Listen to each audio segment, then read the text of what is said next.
En la semiología del abdomen es muy importante la posición de la persona en la cama y la posición del médico. El paciente debe estar acostado, derecho en la cama o la camilla en este caso, los brazos a ambos lados del cuerpo, la cabeza con una almohada por detrás, tratando de lograr la mayor relajación del abdomen. Los pasos clásicos de la semiología de inspección, palpación, percusión y auscultación en el abdomen están modificados, iniciándose el examen físico con la inspección, continuando con la auscultación, luego percusión y por último la palpación. A diferencia del tórax, en el abdomen, la palpación es la maniobra semiológica más relevante, pero al mismo tiempo, al modificar el contenido hidroaéreo, puede tergiversar en cierto modo los hallazgos auscultatorios y percutorios, por lo que se realizan antes y se deja la palpación en último término.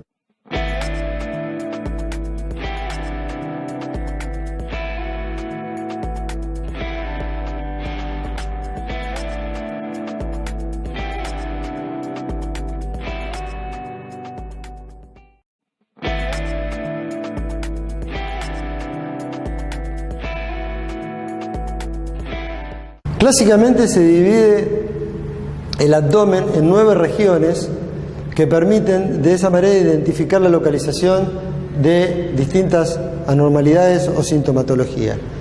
Estas 9 regiones están delimitadas por 2 líneas horizontales y 2 líneas verticales. La línea horizontal superior pasa por el borde inferior de las costillas, aproximadamente a la altura de la 10ª costilla, y la línea horizontal inferior pasa por ambas crestas ilíacas. Las 2 líneas verticales se encuentran simétricas, ubicadas entre la espina ilíaca anterosuperior y la línea media a la derecha del abdomen, y otra línea simétrica a la izquierda del abdomen.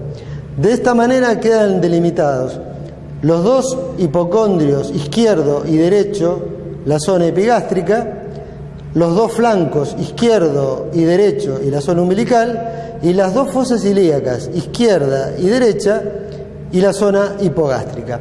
Otra forma de dividir el abdomen es trazando 2 líneas perpendiculares que pasan o se encuentran a nivel del ombligo, una línea vertical y una línea horizontal. De esa manera quedan delimitados 4 cuadrantes en el abdomen.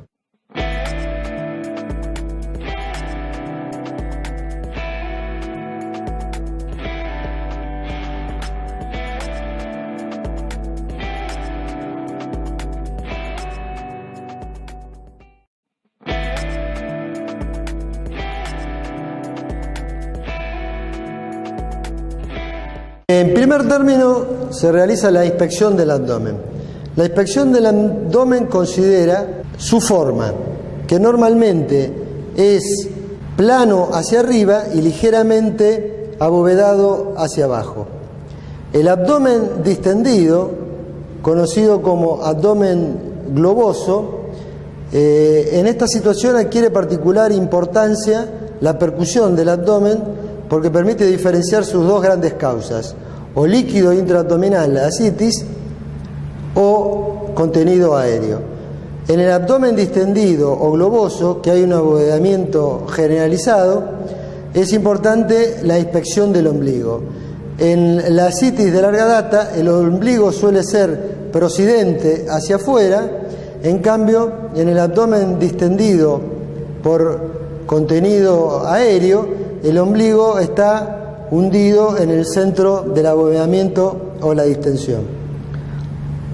Las distensiones abdominales o abovedamientos también pueden ser circunscriptos a un hipocondrio, a un flanco o a una fosa ilíaca. Los abovedamientos circunscriptos, habitualmente cuando se encuentra esta situación, uno habla de tumor, sin referirse a él en sentido anatomopatológico, sino en el concepto de bulto, que el tumor puede ser macizo, como un lipoma, o puede tener contenido aéreo, como puede ser una víscera hueca, en el caso de una hernia, o en el caso de una eventración, que es la protrusión de una víscera hueca por una cicatriz quirúrgica. En la inspección también se debe verificar el latido en el epigastrio, que habitualmente corresponde al latido de la aorta abdominal, pero siempre debe hacerse el diagnóstico diferencial con el latido del ventrículo derecho.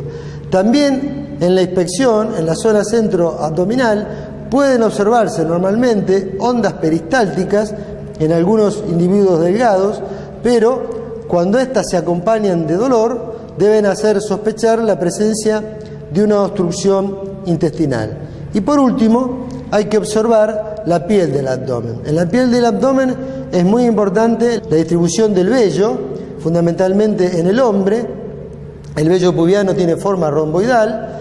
Cuando adquiere la forma triangular como el de la mujer, y si el paciente tiene ginecomastia, esto orienta hacia la presencia de una hepatopatía crónica difusa en estadio cirrótico y se denomina hábito de Bostek. También es muy importante observar sobre la piel la presencia de circulación colateral en los casos de hipertensión portal, y la misma partiendo desde la zona umbilical, porque se produce la permeabilización de la vena umbilical, puede ir hacia arriba, y circulación colateral porto cava superior, puede ir hacia abajo, circulación colateral porto cava inferior, o hacia ambos lados y constituir en la zona periumbilical lo que se llama la cabeza de medusa. También es muy relevante observar sobre la piel del abdomen la presencia de cicatrices que orientan hacia cirugías previas y a nivel de las cuales puede existir la protrusión de una víscera hueca, constituyendo lo que se llama una eventración. Por último, la inspección, que es estática, debe ser de tipo dinámica. Para eso se le dice al paciente que saque la panza para afuera y el paso siguiente que la hunda hacia adentro. Muy bien.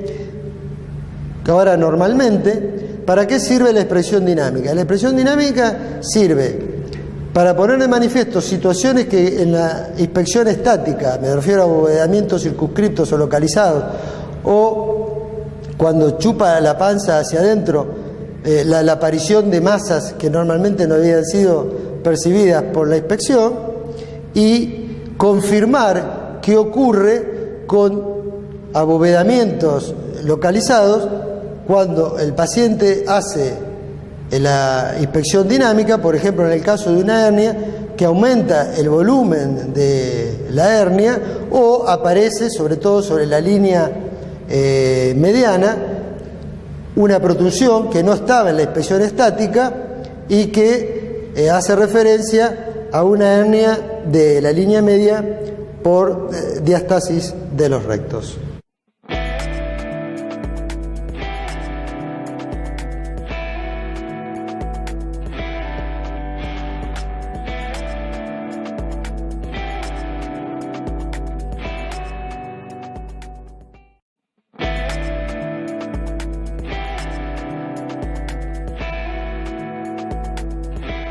El segundo paso en el examen físico del abdomen es la auscultación.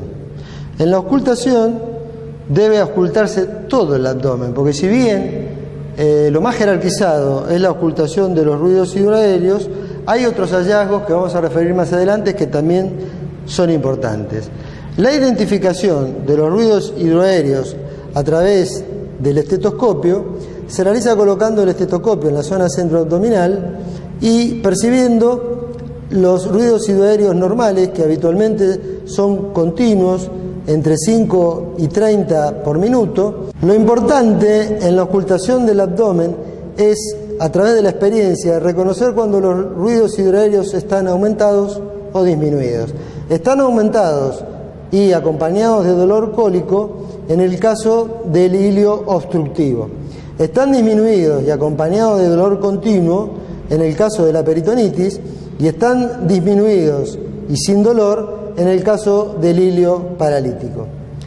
Además de los ruidos hidroaéreos, el estetoscopio debe recorrer el abdomen tratando de percibir otros sonidos, entre ellos los soplos, Pueden encontrarse soplos sistólicos en el 20% de las personas sin significado patológico, pero el hallazgo de un soplo sistodiastólico en la zona umbilical tiene una alta especificidad y un cociente de probabilidad muy alto para el diagnóstico de hipertensión renovascular. También sobre la zona del hígado o sobre el vaso pueden ocultarse frotes en el caso de infartos esplénicos o de infartos hepáticos. Por último, y en algunas situaciones, si bien no es muy frecuente, en los pacientes que tienen hipertensión portal puede estar recanalizada la vena umbilical y puede ocultarse un murmullo que se conoce como murmullo venoso.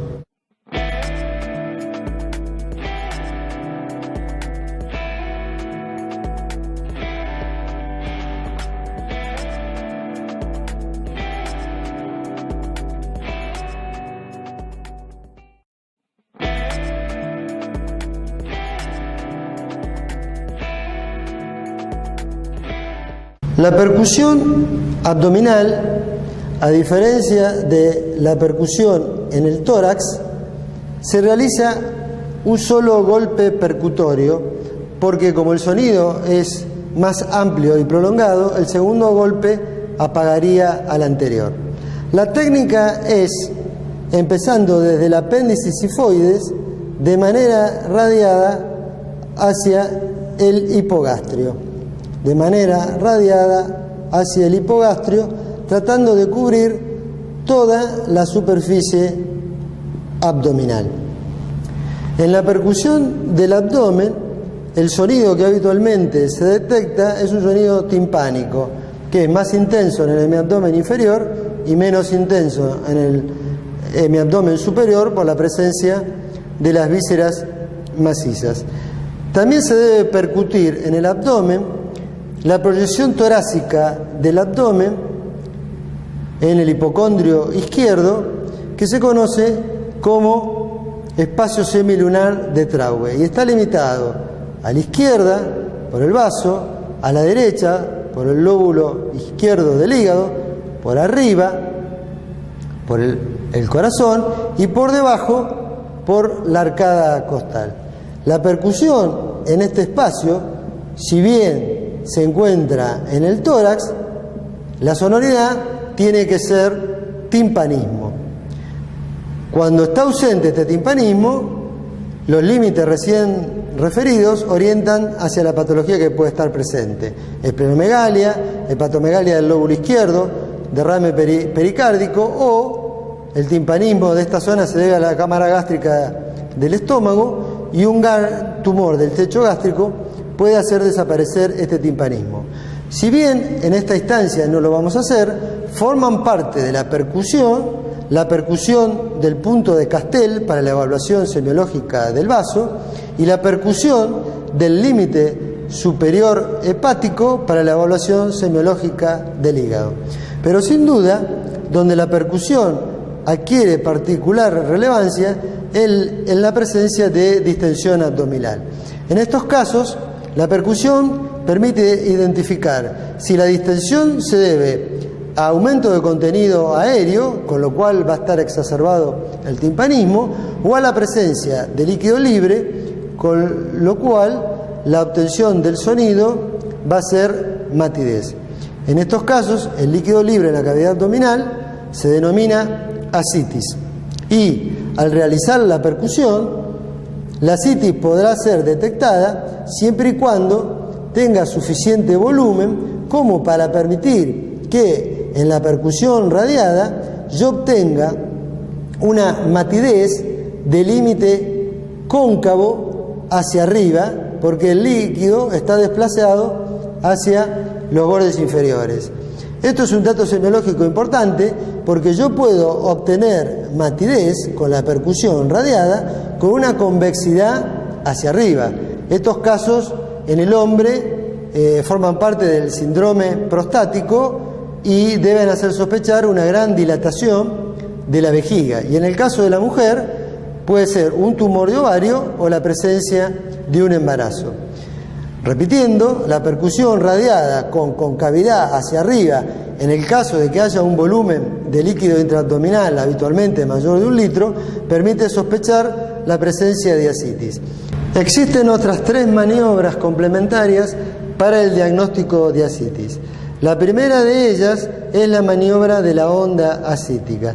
Se coloca la mano izquierda con los pulpejos de los dedos en la fosa ilíaca izquierda, el dedo pulgar en la línea media por debajo del ombligo, y se golpetea con el pulpejo de los dedos de la otra mano o haciendo el llamado signo del pepirotazo la fosa ilíaca derecha.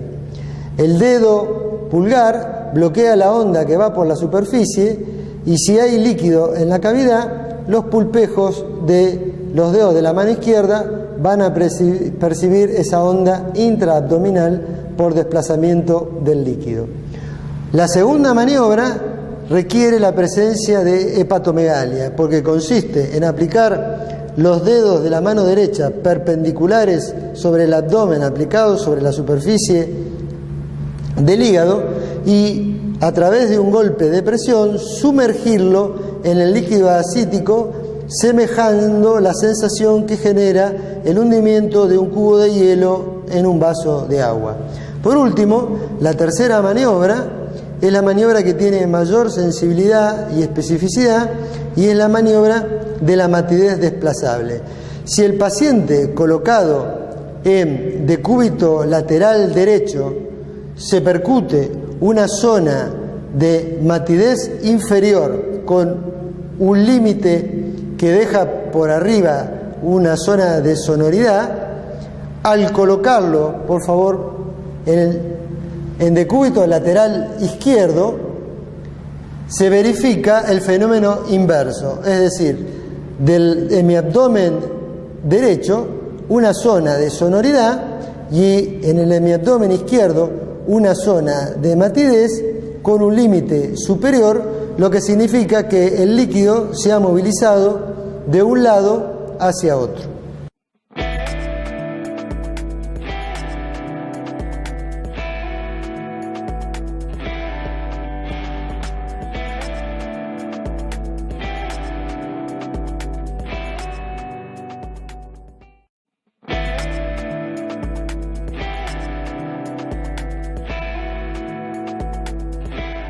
Describiremos ahora la maniobra de mayor rédito diagnóstico en la semiología abdominal, que es la palpación.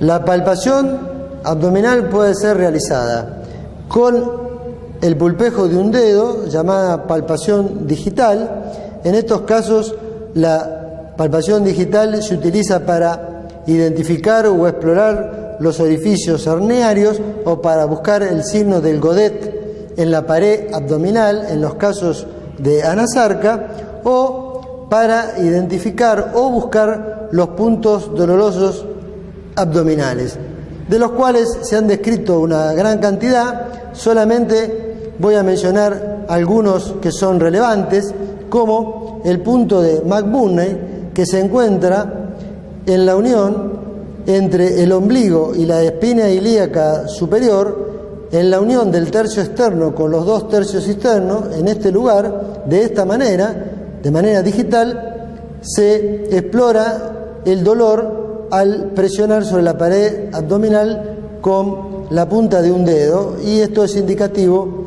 de apendicitis. Este mismo punto puede explorarse del lado izquierdo, en la fosa ilíaca izquierda, en la unión del tercio externo con los 2 tercios medios, y al presionar y despertar dolor, se lo llama también punto de McBurney izquierdo, y es positivo en los casos de diverticulitis. Un punto doloroso abdominal importante es el punto cístico, que es positivo, o sea que se encuentra dolor al presionar con el dedo, en los casos de colecistitis agudo, pero es más importante su identificación a través de la maniobra de los 2 pulgares de Murphy, que será descrita oportunamente.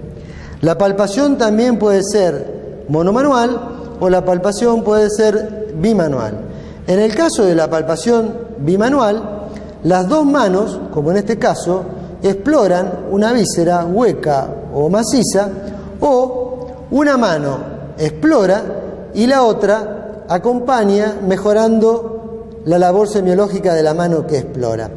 Las dos clásicas maniobras que acompañan a la mano exploradora es, con el pulpejo de los dedos, acercar o relajar la pared hacia la mano que explora, esta es la maniobra de Galambos, o con el talón de la mano izquierda, comprimir cerca de la maniobra exploradora para facilitar así el desplazamiento de las vísceras hacia la mano que explora. Con un criterio más pedagógico que semiológico, se divide la palpación del abdomen en palpación superficial y en palpación profunda.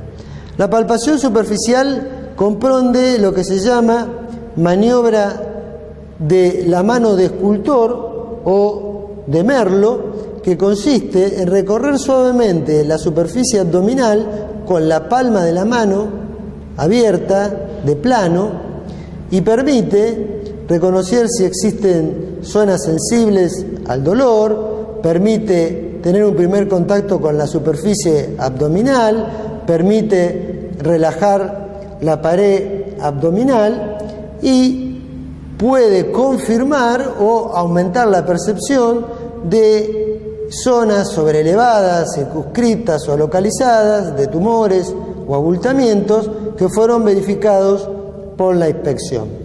A continuación, si efectivamente encontramos una tumoración sobre la superficie abdominal, tumoración en sentido anatómico de bulto, no en el sentido anatomopatológico, se realiza la maniobra del esfuerzo, que hacemos que el paciente se incorpore y palpamos esta tumoración.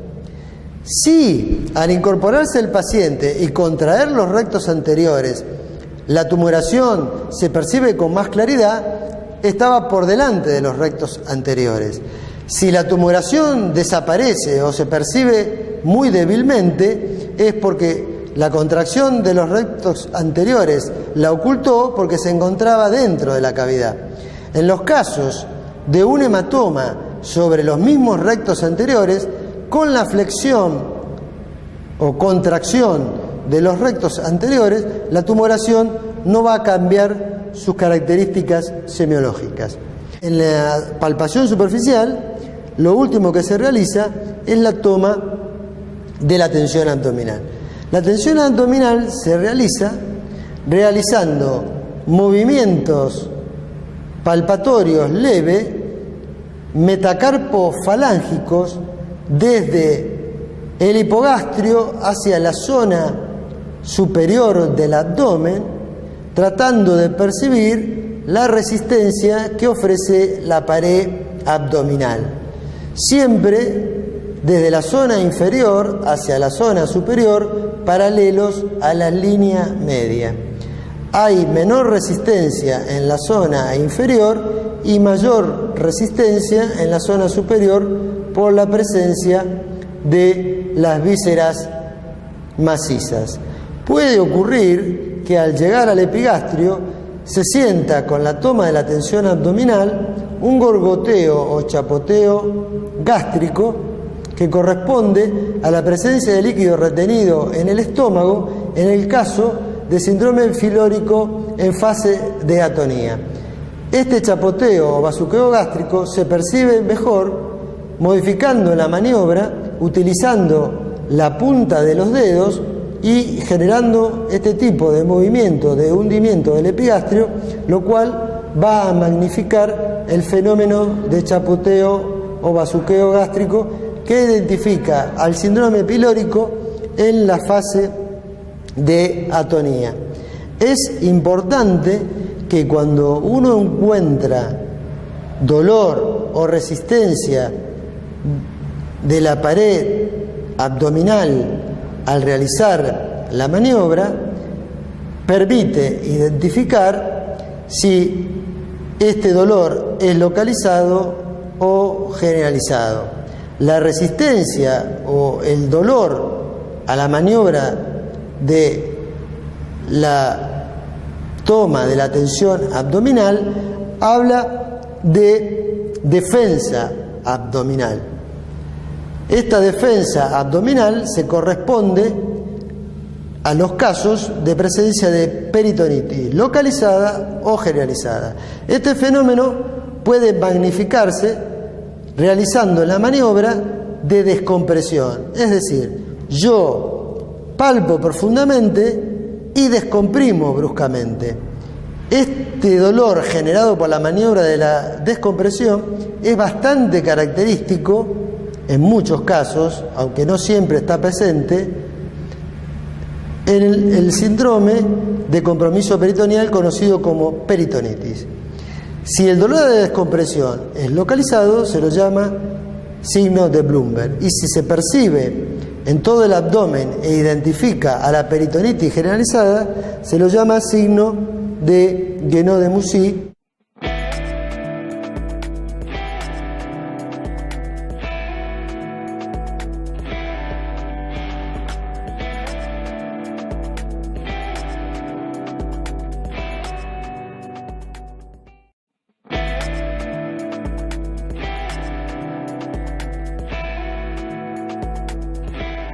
La palpación profunda comprende la palpación de las vísceras huecas y las vísceras sólidas o macizas.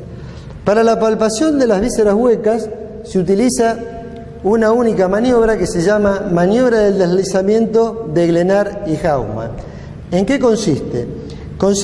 Es una maniobra monomanual o bimanual, colocando los pulpejos de ambas manos unidos de esta forma y dejando por arriba los dedos índices, y desplazar sobre la víscera hueca piel y celular, tratando de describirla como si fuera un tubo. Para lograr esto, siempre la mano se coloca perpendicular al eje mayor del órgano. La palpación de las vísceras huecas comienza por el ciego, porque estómago e intestino delgado, duodeno por supuesto, no pueden ser accesibles a la palpación con criterio semiológico.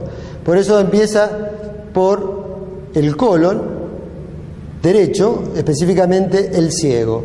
Como corre paralelo a la arcada crural, la mano bimanual en este caso, se coloca perpendicular al eje mayor del órgano y se desliza sobre el ciego, tratando de identificarlo como un tubo. El ciego tiene una particularidad que no tienen el resto de las vísceras huecas, es que al tener permanentemente o casi permanentemente un contenido líquido y gaseosa, genera una sensación de gorgoteo al interferir estas dos fases, líquida y gaseosa. El colon ascendente, que corre en este sentido, se palpa colocando las manos perpendicular al eje mayor. Normalmente, tanto el colon ascendente como el colon descendente no se palpan porque se encuentran como aplastados sobre la fascia de Treitz.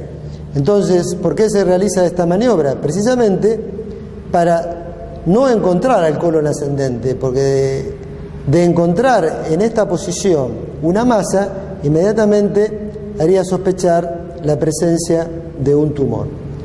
El colon transverso no se palpa porque está tapado por el delantal de los epiplones, y el colon descendente y el sigmoide se palpan de igual manera que el colon ascendente y el ciego. El sigmoide normalmente se palpa del tamaño, del grosor de un pulpejo de un dedo y ocupado habitualmente por materia fecal. De todas las vísceras huecas del abdomen, sin duda la más importante es la aorta, sobre todo en el adulto mayor.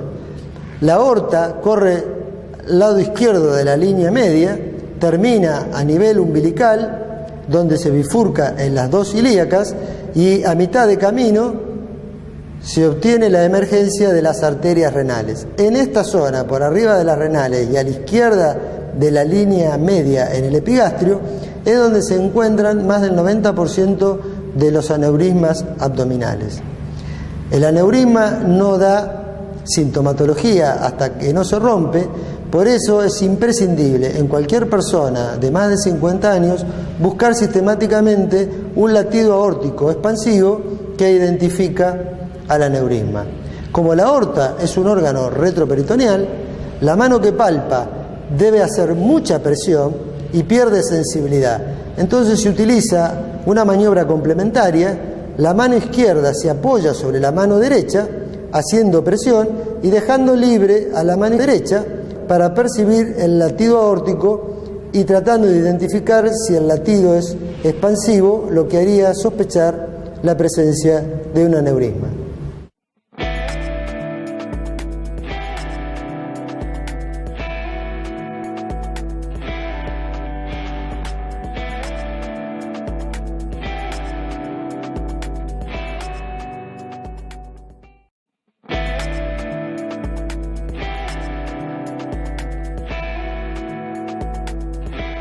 La palpación del hígado puede ser realizada de manera monomanual o bimanual.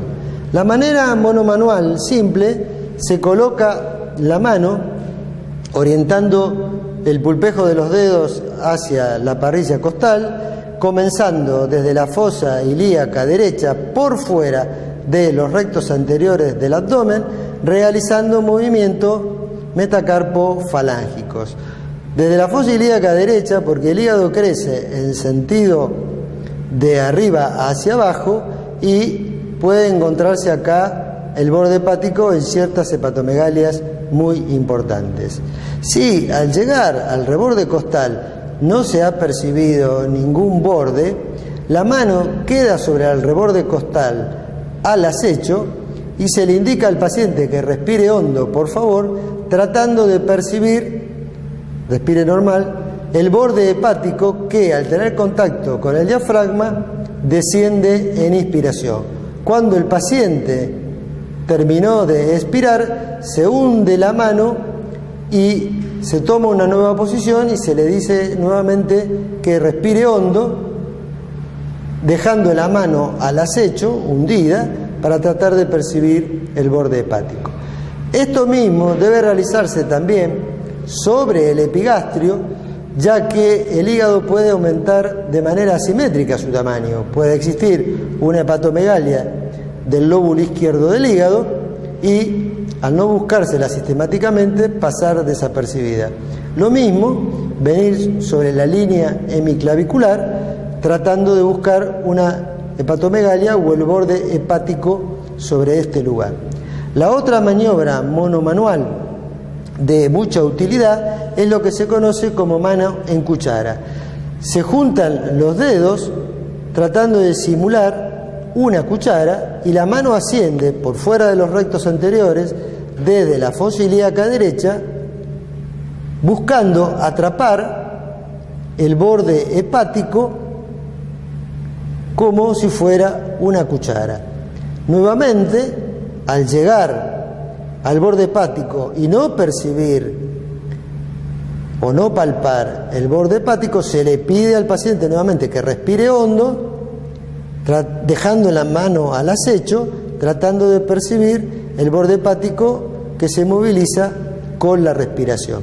Normalmente se palpa el borde hepático 1 o 2 traveses de dedo, 3 o 4 centímetros según los dedos del médico, por debajo del reborde costal en inspiración profunda. Con esta maniobra de la mano de cuchara puede ocurrir en los pacientes con ictericia crónica progresiva que al llegar al borde hepático se perciba una formación redondeada del tamaño de una pelota de ping-pong, que no es otra cosa que la vesícula biliar distendida, no dolorosa, que normalmente no se palpa, y esto se conoce como el signo de Bari-Pick y responde a la ley de Courvoisier-Tellier. En caso de palparse la vesícula distendida pero dolorosa y el paciente no se halla ictérico, esto identifica el cuadro de colecistitis aguda por incrustación de un cálculo en el conducto cístico. La maniobra de los 2 pulgares de Murphy se utiliza para poner en evidencia el compromiso inflamatorio de la vesícula biliar, como por ejemplo en la colecistitis aguda. Se realiza de la siguiente manera. La mano izquierda abraza la parrilla costal derecha del paciente y el dedo pulgar se coloca en la unión entre el reborde costal y el borde externo de los rectos anteriores. La mano derecha hace exactamente lo mismo, abraza la parrilla costal izquierda y el pulgar se coloca junto al otro pulgar. Este lugar donde se juntan los pulgares coincide con el punto cístico, que es la intersección de la línea axilo-umbilical con el reborde costal. Se presiona con los pulgares y se le indica al paciente que respire hondo. La maniobra es positiva cuando, aparte de despertar dolor, corta la respiración. También puede palparse el hígado de manera bimanual. Una de las maniobras es la maniobra de Shofar, que consiste, la mano derecha va por delante como tomando la tensión abdominal y la mano izquierda coloca el dedo índice y medio con el pulgar en la posición en la zona llamada útil o ángulo costomuscular, que es la unión de las 2 últimas costillas con el borde externo de la masa común lumbar. La mano se coloca sobre la superficie hepática o el lugar donde se supone debería estar el hígado y se la deja al acecho. La mano que está en el plano posterior hace movimientos hacia adelante tratando de hacer pelotear el hígado y que la mano que está por delante lo perciba. Esta es la maniobra del peloteo hepático o de Shofar.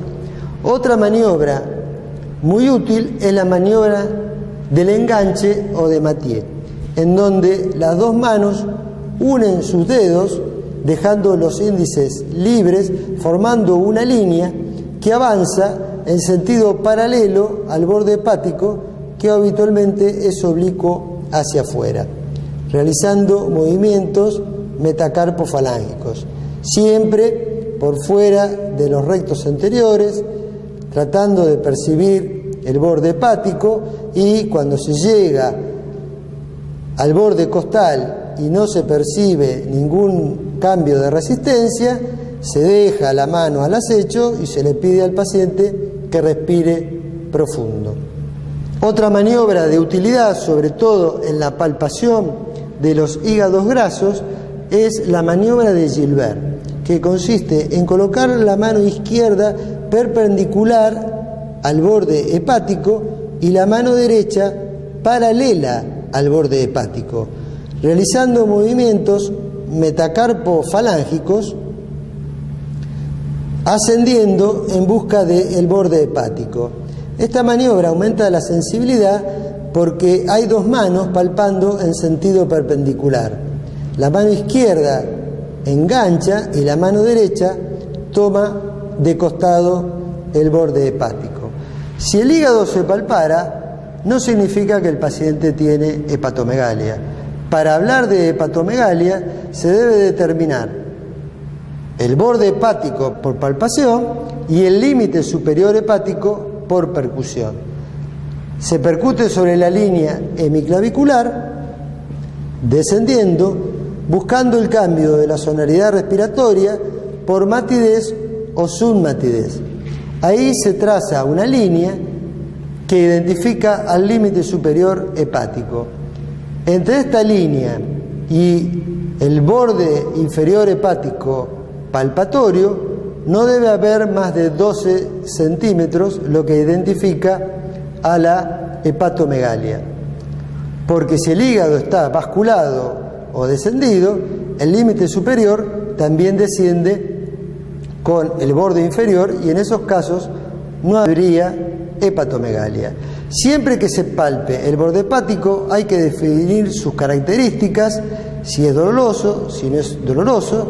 Si se palpa la superficie hepática hay que describir si es lisa, si es nodular, qué consistencia tiene, si duele, si no duele. Todas esas características semiológicas identifican a las distintas enfermedades que comprometen el hígado.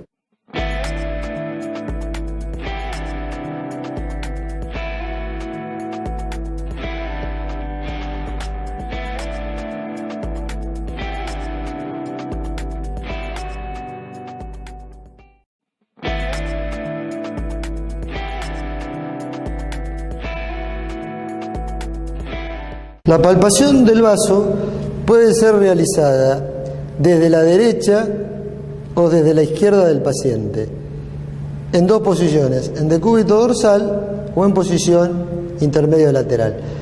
En decúbito dorsal, desde la derecha del paciente, puede ser monomanual o bimanual. Siempre se comienza la palpación del vaso desde la fosa ilíaca derecha, ya que el vaso crece en forma oblicua. Una esplenomegalia que plaza la línea media se considera una esplenomegalia masiva. Se realizan movimientos metacarpofalángicos tratando de llegar a la parrilla costal, identificando si hay un cambio de consistencia o la palpación de un reborde. El vaso se identifica por la presencia de escotaduras y, al igual que el hígado, tiene movilidad respiratoria. Por eso, frente a la ausencia de la palpación del borde esplénico, se le dice al paciente que respire hondo y se deja la mano al acecho, respire normal, tratando de percibir, respire hondo por favor, tratando de percibir el borde esplénico. Para que una esplenomegalia sea accesible a la palpación, el vaso debe haber duplicado su tamaño. Por eso que estudios epidemiológicos modernos han demostrado que la percusión de un punto que es la intersección de la línea axilar anterior con la última costilla, reconocido como punto de Castell, que es el que lo describió, si se encuentra sonoridad timpánica en esta percusión, permite descartar prácticamente el hallazgo de esplenomegalia con cualquier maniobra palpatoria. Otra maniobra, palpación del vaso desde la derecha con dos manos, es colocar una mano sobre la parrilla costal para exponer más el vaso a la mano exploradora y de esta manera tratar de mejorar la percepción del borde esplénico. La palpación del vaso desde la izquierda del paciente puede hacerse también en decúbito dorsal y además en decúbito intermedio lateral. En decúbito dorsal puede ser monomanual o bimanual. La maniobra monomanual puede hacerse de esta manera, la mano en cuchara, ascendiendo siempre desde la fosa ilíaca derecha hacia el reborde costal izquierdo. Si al llegar no se percibe el borde esplénico, al tener contacto respiratorio se le solicita al paciente que respire hondo, ahí está, dejando la mano al acecho, tratando de percibir el vaso. Esta maniobra también puede hacerse bimanual al utilizar la mano derecha en cuchara y la mano izquierda presiona la parrilla costal tratando de deprimir y mejorar la accesibilidad al vaso. Otra variante es la variante de Middleton, que el paciente coloca su mano izquierda detrás de la parrilla costal y esto aumenta la exposición del hipocondrio izquierdo y de la parrilla costal izquierda para palpar el vaso. Por último, la palpación del vaso en el decúbito intermedio lateral se le solicita al paciente que se coloque en decúbito lateral con el brazo izquierdo cruzado delante del tórax, la pierna derecha extendida y la pierna izquierda flexionada. Acá existen dos variantes. La variante de Naegeli es colocar la rodilla sobre la espalda del paciente y sacar al paciente del decúbito lateral hacia la posición de 45 grados, que es el decúbito intermedio lateral o posición de Schuster. Puede realizarse la palpación del vaso de manera bimanual con la mano derecha comprimiendo la parrilla costal y palpando con la mano izquierda tratando de percibir la superficie o el borde esplénico. La variante de Merlo es sentarse detrás de la espalda del paciente y sacar al paciente del decúbito lateral hacia el intermedio lateral o posición de Schuster y con la mano derecha o la mano izquierda como mano de ayuda traccionar la pared abdominal, maniobra de Galambos para relajar el hipocondrio izquierdo, y la mano derecha trata de palpar el vaso por debajo del reborde costal, siempre explorando la movilidad respiratoria del vaso, diciéndole al paciente que con la mano al acecho respire hondo, por favor. Ahí está.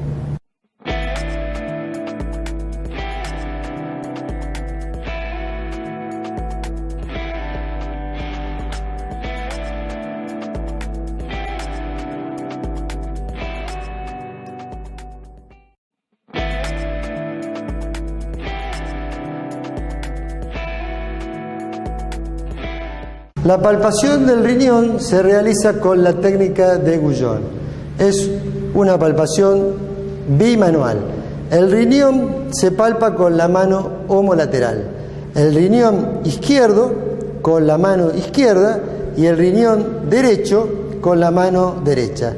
La mano izquierda, en este caso la palpación del riñón izquierdo, se desplaza desde la fosa ilíaca izquierda hacia el flanco, por fuera de la línea de los rectos anteriores, y la mano derecha, los dos dedos índice y medio en oposición con el pulgar, se colocan en la zona útil o ángulo costomuscular, que es la unión de las dos últimas costillas con la línea externa de la masa común lumbar,